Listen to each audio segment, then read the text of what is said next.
छतरपुर कोतवाली थाना प्रभारी अरविंद कुजूर के मामले में अब पुलिस तार से तार जोड़कर खुलासे के बिल्कुल करीब पहुंचती जा रही है। जहां आशी राजा व उसके दोस्त सोनू परमार को हिरासत में लेकर की गई पूछताछ में ब्लैकमेलिंग का मामला सामने आया है, जिसमें आशी के प्यार में फंसकर छतरपुर के तेज तर्रार टीआई लगातार ब्लैकमेल हो रहे थे। पूछताछ में ब्लैकमेल कर लिए गए कई सामान, कार व प्लॉट के कागजों को पुलिस ने दोनों के पास से बरामद कर लिया है, जिन्हें टीआई के पैसे से ही खरीदा गया था। पुलिस को टीआई व आशी राजा के व्हाट्सएप चैट भी मिले हैं, जिसमें पन्ना स्थित किसी कॉलोनी में घर खरीदने को लेकर बातचीत सामने आई है। दरअसल 6 मार्च को गोली लगने से छतरपुर टीआई अरविंद कुजूर की संदिग्ध मौत का मामला प्रदेश में लगातार गरमाया हुआ है, जहां टीआई की कथित प्रेमिका आशी राजा व उसके बॉयफ्रेंड सोनू परमार को हिरासत में लेने के बाद पुलिस लगातार दोनों से पूछताछ कर रही है, जिसमें सामने आया कि टीआई आशी के प्रेम में पड़ गए थे और उससे शादी करना चाहते थे। आशी 21 साल की थी और वह 48 साल के थे। आशी इस शादी को टालना चाह रही थी और अपने प्रेमी सोनू से ही शादी करना चाहती थी, इसीलिए वह टीआई से पहली पत्नी को तलाक लेने की बात कह रही थी और टीआई को प्रेम के नाम पर गुमराह कर पैसे ऐंठ कर अपने शौक पूरे कर रही थी। साथ ही इस काम में सोनू भी उसका साथ दे रहा था। सीएसपी अमन मिश्रा ने बताया कि आशी लग्जरी लाइफ और महंगे सामान की शौकीन थी, जिसके पास से 1.5 लाख का बैग, डायमंड नेकलेस, आईफोन, सोने के झुमके, 2 प्लॉट के कागज, 1 कार बरामद हुए हैं। ये सभी सामान टीआई कुजूर के पैसे से ही खरीदा गया था। साथ ही आशी व कुजूर की व्हाट्सएप चैट भी मिली है, जिसमें पन्ना रोड स्थित कॉलोनी में घर खरीदने को लेकर बातचीत हो रही थी। इसके अलावा आशी के बॉयफ्रेंड सोनू के पास से सफारी कार और आईफोन जब्त किया गया है, जो टीआई ने ही उसे दिया था।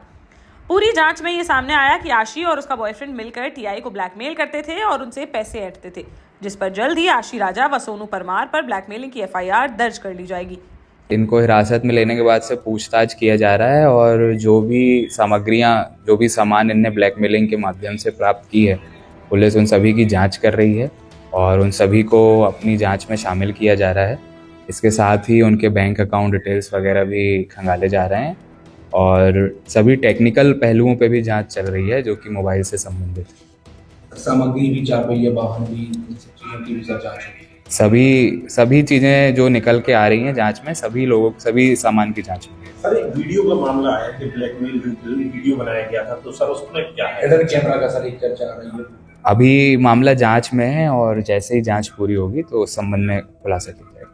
परिवार के लोग भी आए हैं क्या? जी हाँ, बिल्कुल। मर्ग जांच में उनके परिवारजनों के भी कथन दिए जा रहे हैं कि उन्होंने अपनी फैमिली से इस संबंध में क्या क्या बातें शेयर की थी। इस संबंध में और भी सर कई लोगों को हिरासत में लिया जा सकता है। अभी सब तरफ पूछताछ जारी है और जिसका नाम सामने आ रहा है, पुलिस सभी से डिटेल में पूछताछ कर रही है। सर, अभी प्रथम पूछताछ में जो आशी राजा का सहयोगी सोनू है सर, से सहयोग करता था क्या? उसी क्या बात सामने? सोनू की भूमिका की भी पूरी जांच हो रही है और वो भी आशी राजा के साथ सहयोगी के रूप में शामिल था, लेकिन किस हद तक शामिल था यह पूरी जांच के। पुलिस ने अब राहुल शुक्ला नाम के एक सटोरिये को हिरासत में लिया है, जो टीआई के पैसों को कहीं इन्वेस्टमेंट में लगवाता था। उससे पूछताछ के बाद और भी कई लोगों का नाम सामने आ सकता है, जिनको हिरासत में लेकर भी पुलिस तार से तार जोड़कर इस बड़े मामले के नेटवर्क का पर्दाफाश कर सकती है। इधर आशी की मां सविता सिंह का कहना है कि आशी टीआई कुजूर के लिए काम करती थी।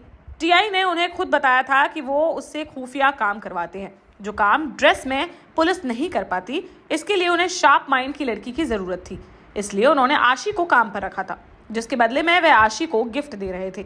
उन्होंने कहा कि इस बात की भी जांच की जानी चाहिए कि उनके पास इतने पैसे कहां से आ रहे थे, जो वह इतने महंगे महंगे गिफ्ट देने की हैसियत रखते थे। फिलहाल इस हाई प्रोफाइल मामले ने टीआई से जुड़े कई लोगों की रातों की नींद उड़ा दी है, जिन्हें डर है कि एक के बाद एक हो रहे राउंड अप के बाद कहीं उनका भी नाम निकल कर सामने न आ जाए। जल्द ही पुलिस टीआई अरविंद कुजूर के मामले में कोई बड़ा खुलासा कर सकती है।